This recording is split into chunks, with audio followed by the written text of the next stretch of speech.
ছিলে, আর এই ভেবে অবাক লাগে ঠিক কেন তুমি এসেছিলে।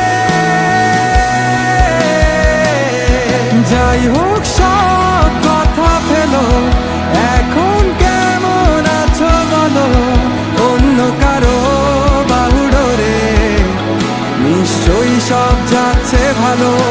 কান্না কান্না চোখ নিয়ে এখনো কি মিথ্যে বলো, কাপা স্বরে তাকেও কি মিথ্যে ভালোবাসি বলো।